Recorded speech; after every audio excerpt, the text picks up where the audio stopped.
Marilyn Francoeur. Yes. That name is very common in the Adrian area. And of course, at Siena Heights Yes. University, Yes. there's a building named after you. No, after Sister Petronella, my aunt. Number 12 of the family of 12. My father was number 11. So we were very close to Sister Petronella.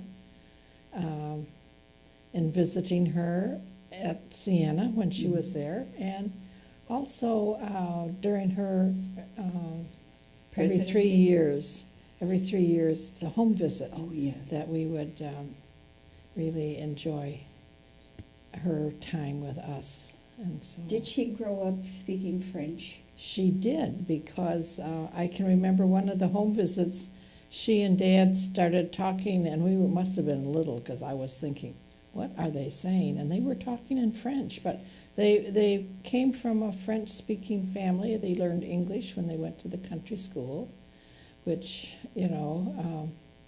I'm sure that's one of the reasons we went to country school, because What do you mean by country school? well, it's a one-room country school with all 8 grades, Oh, my outdoor facilities until we were in 6th grade. Now, that was in the 40s. But it was a wonderful place to learn, because I had the same teacher for 8 years. Just one teacher for The the same, school? and one my- teacher for all 8 grades. Oh. She was a very organized, but very compassionate, very interested in all of us. And at one time, I think we had about 20 in school, all 8 grades. And there were 4 of us in the family. So, there weren't that many, but enough to at least reopen the school when we were ready. So it had been closed for a while. It sounds like the 20s or the 1910s when you talk about a one-room school. Well, one of the places that I was at, I put up the picture of the school that my mother had saved over the years. She was a great history person. But anyway, and I put it up, and they said, gee, I didn't know you were that old. You went to this country school. But anyway, it's probably one of the reasons that I wanted to be a teacher, too. And we were all very fond of what Mrs. Hill did for all of us. Well, may she rest in peace. Yes. Yes, yes. So, So, did you ever attend as we would say, a parochial school? when I went to high school, we came into town, as we would say, because we were living west of Adrian. And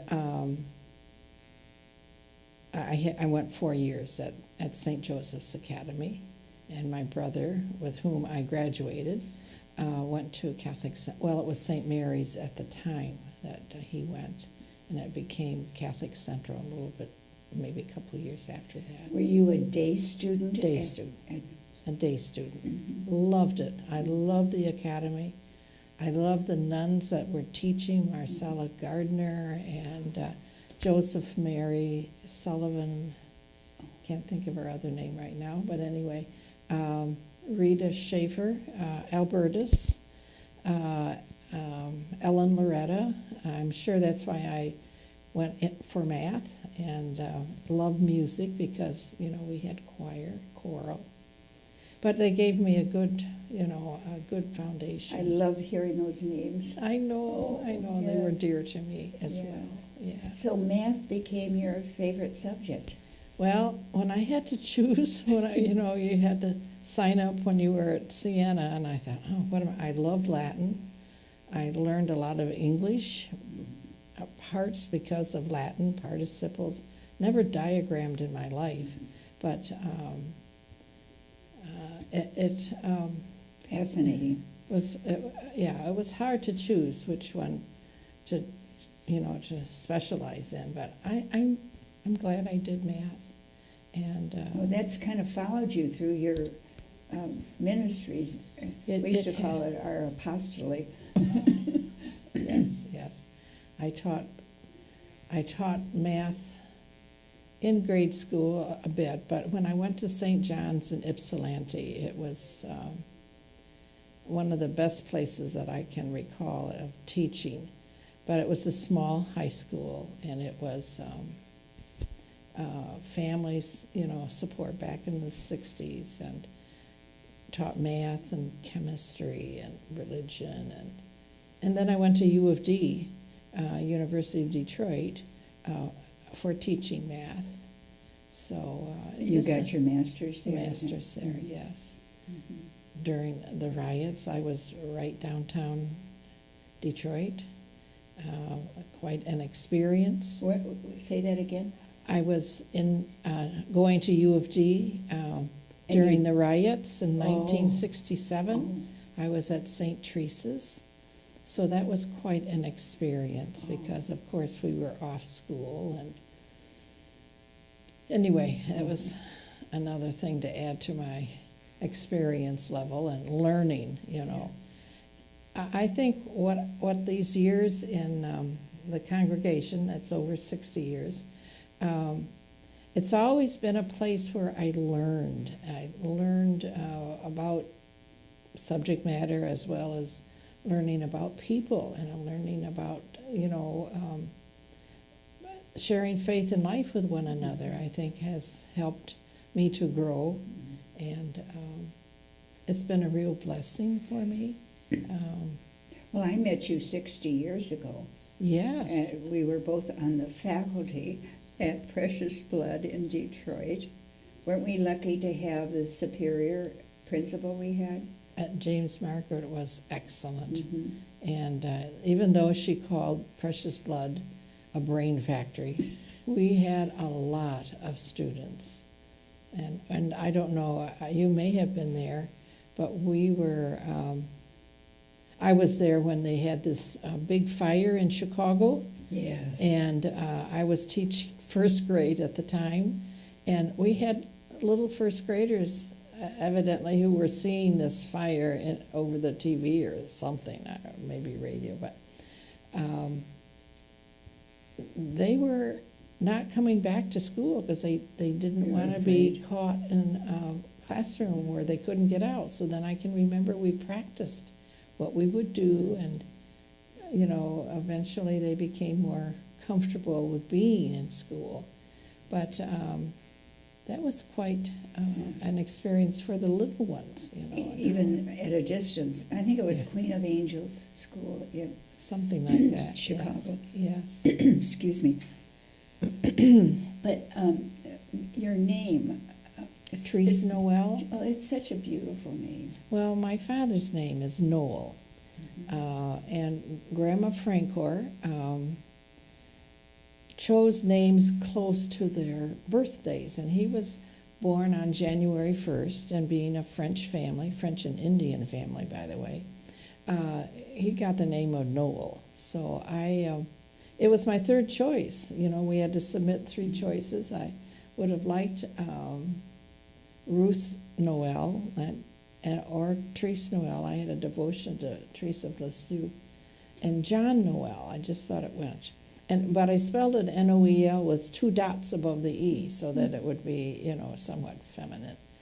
But yes, I didn't know whether to change back or not when I came back from the Dominican Republic. So I remember calling my father, and he says, well, we gave you Marilyn to begin with, so that settled that right away, so. No question. Yes. I did like the name. Yeah. And your father's profession? Was, he was a realtor.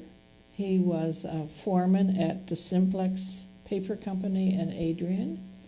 But after he married my mother, it was during the Depression, so he was offered this farm that someone, wasn't able to work, I guess. And so he and Mom settled on farming, and now he had a background in farming because that's what they did when my grandparents came from Illinois.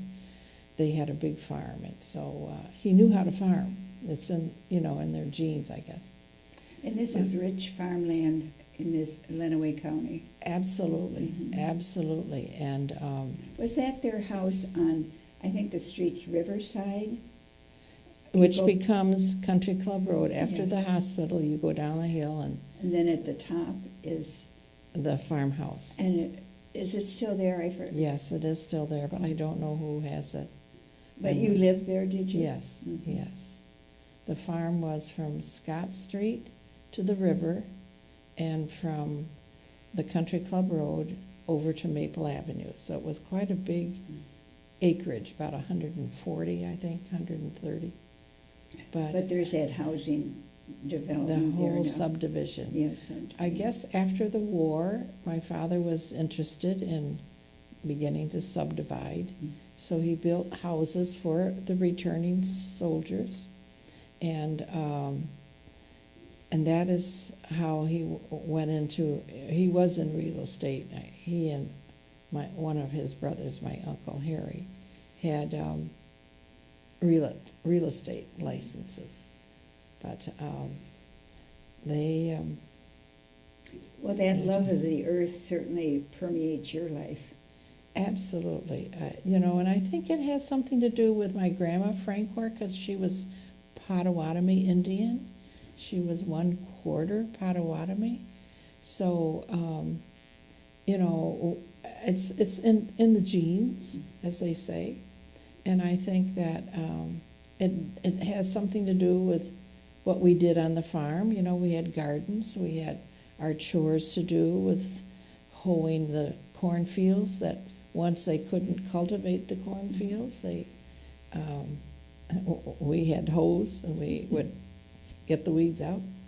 But and Dad would sit on the porch and would read the clouds, and there is a lot of that part of me, I think, now when I take my walks and listen to the birds and watch the trees and the clouds, and yes, it's a part of me. I can't. It's Well, that may have been dormant for a while you were teaching and floating around the country. You mentioned the Dominican Republic.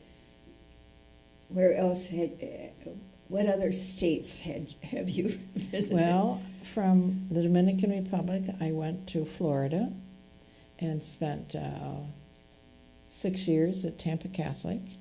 With Sister Julie Sullivan? With Julie Sullivan, yes, a wonderful leader, principal. And she also at the time was superintendent of the Adrian Dominican schools, or was on the board or something. ADIS, right. And I don't know if she was superintendent. Well, whatever. She was on the board. And so I think my 6 years there led me to Regina Dominican, because I was doing business management at that time. I guess my organizational skills were kind of being brought forth. Mm-hmm. So then from Tampa Catholic, I went to Regina Dominican, where I was being trained for the treasurer of the school, because Sister Frances Clare, with whom I had classes at the academy. Right. So it was kind of like full circle. But it was a good experience for me, because Frances Clare was not doing too well health-wise, so I did learn the work. So then I was there for 7 years totally with Ann Fallon, who was a wonderful administrator and president. And so that was a good experience. But from there I came back to Adrian, worked in the finance office. And then after 5 years there, I went to the academy, my alma mater, where I was treasurer there. Oh, my heavens. And then after that, I felt that I needed a break. So I took sabbatical, I bet. I took 2 programs, one at Watermill, New York. It was called the Sabbatical Program in the Dominican Tradition. Wonderful program. Was that the Blauville Dominicans? Amityville. Amityville. Amityville. And I was becoming very interested, especially after the retreat part of that program that was led by Ann Willits and Larry Reichley, Dominicans.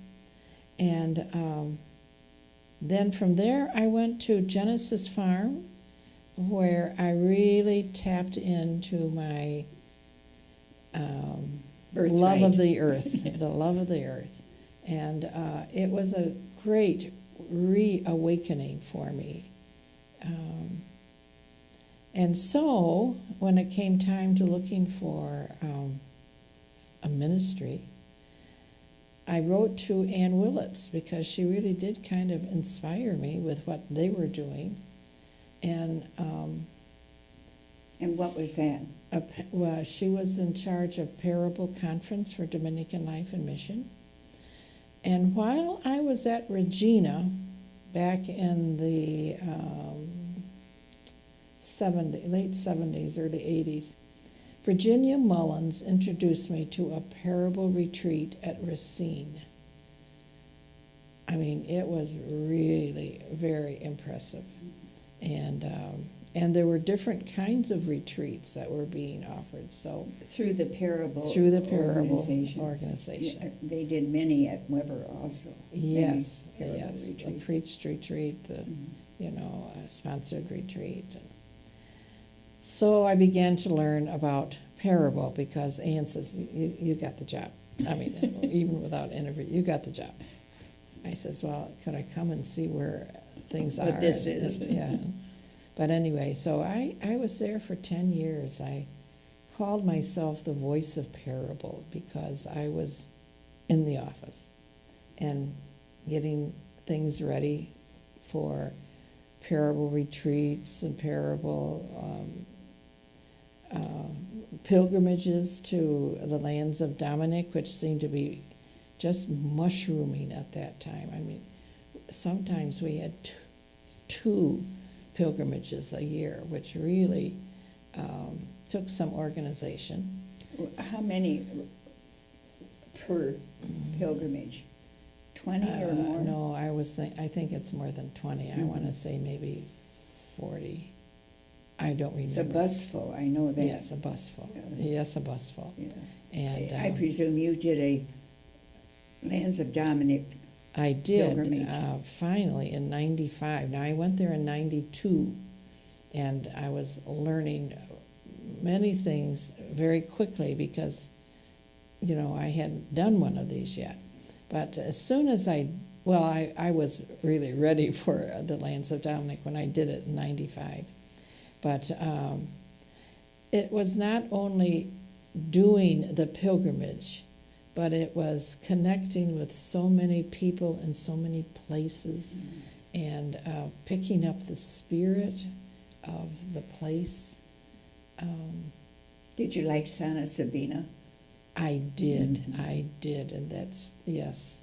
And the history there that was... And the basilica there where Dominic prayed. Right, exactly. Yeah. And Catherine of Sienna's place at the well, that has some significance to me too now. And there were a lot of places along the way. Did you get to Bologna? I think that was part of it. Yes, we did. We did get there briefly. That's where Dominic is buried, I believe. Yeah. Yes, and...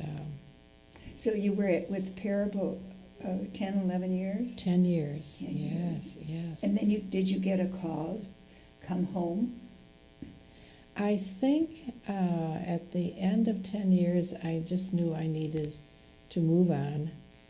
My mother was not too well at that time, and it was 2002, and so I moved back to Adrian and immediately was asked to join the Ratisbon community, which I did, and became part of that whole formation because they were part of formation, and the experiences of the different women who entered. You had 3 or 4, didn't you? A year? No, candidates. Yes, we did, yes. But that was, and we cooked, and And I was asked to be a part of the Office of Information, not knowing what all that meant either, being in Chicago. But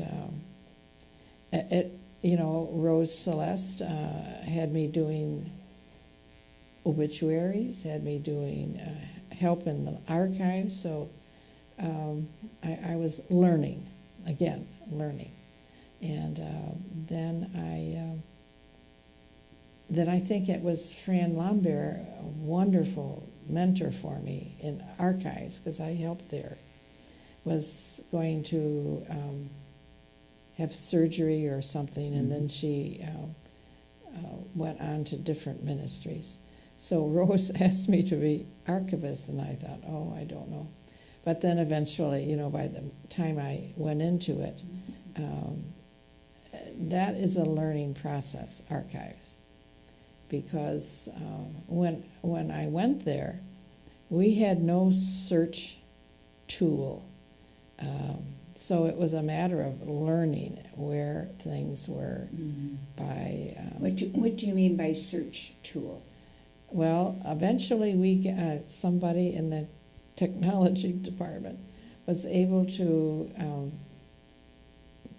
create this program where you put in a word or two that, now everything is on computers, but trying to find a word and then it would tell you where it is, which is... like which shelf, which floor? Well, How not long exactly. Were you with the... I was with the archives, counting my learning year, 11, but I was archivist for 10 years, so... That must have been a very sacred ministry for you. Well, in terms of the history of the congregation and research, I loved working with Nadine Foley, who was at the time writing our history. So that was very significant for me. Also, the different meetings that I went to because of what had been done in our own archives. I think I was part of a couple programs because of what we were doing in archives. And were you affirmed at those meetings? Oh, definitely, because I was a presenter. And but I also learned what other archivists were doing, which I felt was just key to, again, learning the whole process of what you do and how you save and what you save and where the connections are. But that was very rich. It was very, it helped me in my own prayerful growth because I remember Rose Celeste at one time saying that the lives and the ministries of our sisters is our greatest asset in the congregation. So we do everything that we can to preserve and to, help people understand the importance of how we reverence our own sisters and their histories. If there was to be an open house there right now, what would you want me to be sure to see that's not present to the... Well, I think we had an open house once while I was archivist because it was National Archives Week or something like that. And the sisters were inquisitive as to what is in archives. Like everything is organized in what they call Hollinger boxes. They're labeled on the outside. Are those fireproof boxes? I believe so. I'm not sure about that, but they're sturdy. Yeah, very waterproof. Sturdy. Yeah, that's the kind of thing. But, and the archives themselves, the building that they're in, which is recently, well, not recently, probably 20 years ago or so, was built that it would be fireproof and waterproof and all that kind of stuff. Is there an elevator? There's what they call a dumbwaiter, which the boxes could come from the basement up to the second floor, or the first floor to the second floor, or vice versa. But I think just showing the sisters what was there and how it's preserved and how it's organized. We didn't open any files. Mhm. We didn't open any boxes. I had people, my volunteers or workers, the sisters, would be on each floor and would show that, these are all the prioresses and their materials, and this is all the mission group annals and school annals, and just to show some of the things that are there, How it's organized. how it's organized and what is preserved. And Would I see statues in there? no, No. Mhm. Would I see a habit? there are some habits that are in boxes wrapped in Hollinger boxes. Hollinger boxes are various sizes, so that I think that would be part of one of the chapters, because one of the chapters, dealt with change of dress. Yes. So that's, yeah. So we have a place for the different chapters, general chapters we've had through the years. Right. Well, I would love to. I hope they have an open house someday. I'd be first in line. Marilyn, That is kind I of know. I saw you on TV, closed circuit TV, on a Christmas celebration. I think, Recently? or was it Easter? You mean last year? When you fainted, was it Easter? No, it was Christmas. Christmas, that's It was what I Christmas. thought. And so you've had some medical challenges since then. I still remember Pat Seaman. I think she was preaching at the time. Yes, But that was. the grace that she had to stop and make sure you were taken care of. But I know you've had some medical challenges since then. Yes, I have. It's been something that has changed my life insofar as what it is that I do now, and maybe more emphasis on being rather than doing.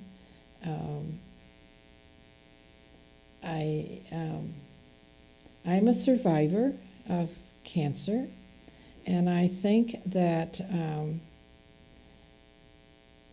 and a history of cancer as well, but now it's the heart. So you do the best you can, and just pray that the grace of God will be with you each day, as we all know it is. But yes, it is a challenge. And you're living in Regina. I'm living in Yes. Regina. Yes. And you're very present here. I know you have a heart in helping so many people. I really have been inspired. Well, thank you. Yes. I love my work with the flowers and the plants in chapel, and my work with what I can do out in the permaculture. But, Did you have a raised bed? I did. What did you plant? I had lettuce, beets, and I never can think of what that plant is, but anyway, it has a feel of spinach. But anyway, yes. Amen. Amen. Amen. Yes. And I bet you love going to the farmer's market here in town. Yes, I do. And because I had a raised bed, I didn't go as often this year. But next year, I'm going to opt for the farmer's market, and the reason for that? Because I found the gardening a little bit too strenuous. So I will opt for going and supporting the local farmers. Because we go to both farmers market, the one out on Treat and the one right here in town. So, and you get to know who the farmers are. And I know one of the vendors out at the other farmers market is a niece to our three Ayats, and they have a big farm in Deerfield, Blissfield area. And then the one here in Adrian is Beverly Rusink, who is quite the farmer, and a big part of the Rusink farming in Lenawee County. She's very, very well educated in it. And Well, you understand what they go through to exactly. produce these beautiful Yes. fruits and vegetables. Yeah. Yeah, Well, so- Marilyn, thank you so much for your incredible service for the Dominicans throughout these years. The parable, your math skills in managing, and your archival experience. What a blessing you are to the congregation. Thank you so much. Well, thank you for all that you do too. Amen. Amen.